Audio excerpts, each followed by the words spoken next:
الله معكم أحبائي. آخر تطورات الحرب بين روسيا وأوكرانيا حتى مساء 30 من مايو. واصل الجيش الروسي عمليات التقدم في القطاع الشرقي من زابوروجي متقدما في موقعين، فيما القوات الأوكرانية كانت تشن سلسلة من الهجمات هناك أيضا وأحرزت تقدما. إضافة إلى ذلك شنت القوات الروسية سلسلة من الهجمات في مناطق أخرى مختلفة. فأين تقدمت الوحدات الروسية أيضا؟ تابعوا التفاصيل في هذا الفيديو حتى النهاية. وأطلب من حضرتكم أحبائي القناة تعتمد عليكم على مشاركتكم لهذه الفيديوهات ومشاهدتكم لكافة المسائل. هناك الكثير من الفيديوهات حول أوروبا وغيرها، تابعوها وشاركوها لكي تستفيدوا ويستفيد الأصدقاء. وشكرا لكم سلفا. نبدأ الآن مباشرة من القطاع الشرقي لجبهة زابوروجي، حيث القوات الروسية تمكنت من إحراز تقدم جديد في جنوب شاريفني. هنا على طول المنطقة وحدات الجيش الروسي واصلت تقدمها لتفرض سيطرتها على هذه المساحة باللون الزهري أمامكم كما تشاهدون. عمق التقدم للوحدات الروسية بلغ 1.62 كيلومترا بامتداد كيلومترين وربع. على طول المنطقة هنا تتحرك الوحدات الروسية في هذا الاتجاه ضمن هذه المساحات المفتوحة على طول أحزمة الغابات الموجودة هنا على طول النهر وعلى طول المنطقة هنا. إضافة إلى ذلك هذا التحرك الروسي ليس وحيدا. ما المقصود بذلك؟ القوات الروسية أيضا تعمل على طول المنطقة هنا على التقدم لربط مناطق السيطرة هذه ببعضها البعض وإجبار القوات الأوكرانية على التراجع أكثر. ما الهدف من ذلك؟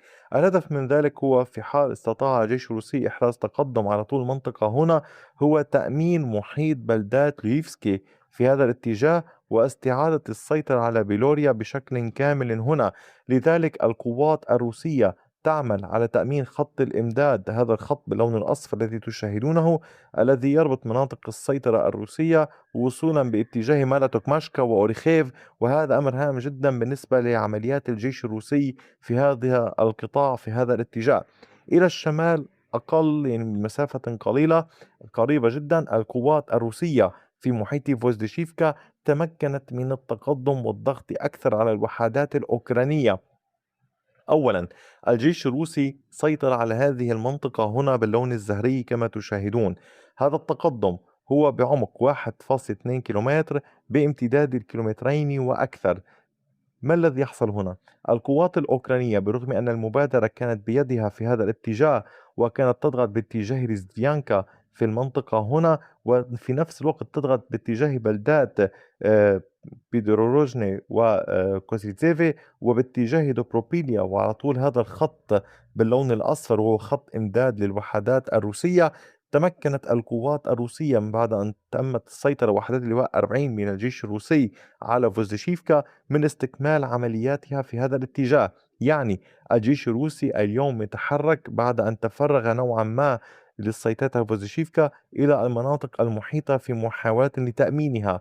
يبقى السؤال هنا، هل ستتوجه القوات الروسية وتستطيع السيطرة على هذه المنطقة أم ستبقى المبادرة في هذه المنطقة بيد القوات الأوكرانية التي تواصل شن هجماتها؟ طبعا هنا يعني الأمور واسعة، هناك قوات كثيرة. الروس كما قلت لكم أدخلوا قوات من البحرية الروسية، اللواء 40 اللواء 155 وغيرهم من التشكيلات ذات الخبرة الكبيرة جدا في محاولة للضغط على الجيش الأوكراني في هذا القطاع ككل.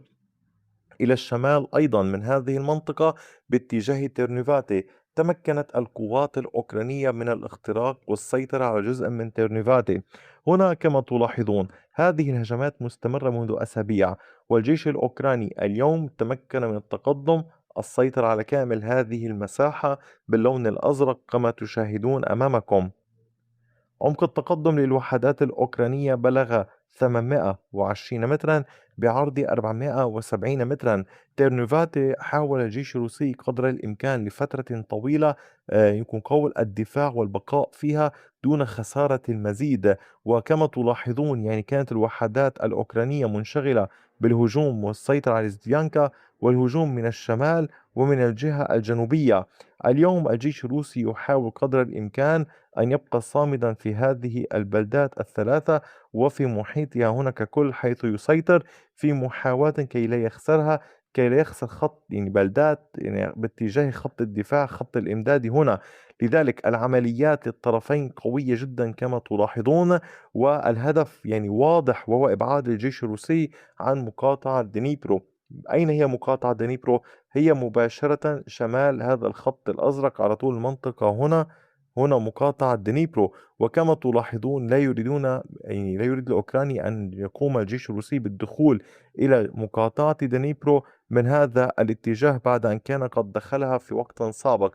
اليوم المعركة على طول خط المنطقة هنا كما تلاحظون، هذه المناطق الثلاثة في القطاع الشرقي من جبهة زابوروجي.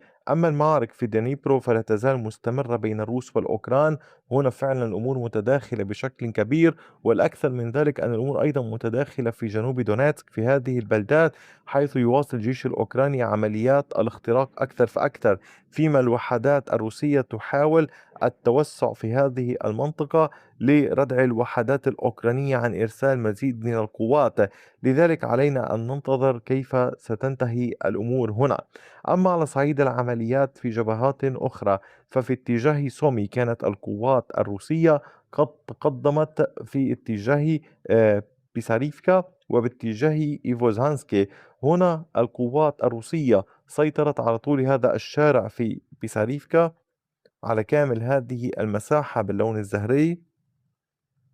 عمق التقدم للقوات الروسية بلغ 730 مترا كحد أقصى بامتداد 1.6 كيلومتر. العمليات لا تزال مستمرة. هذه المنطقة هامة للغاية. دعوني أشرح لماذا.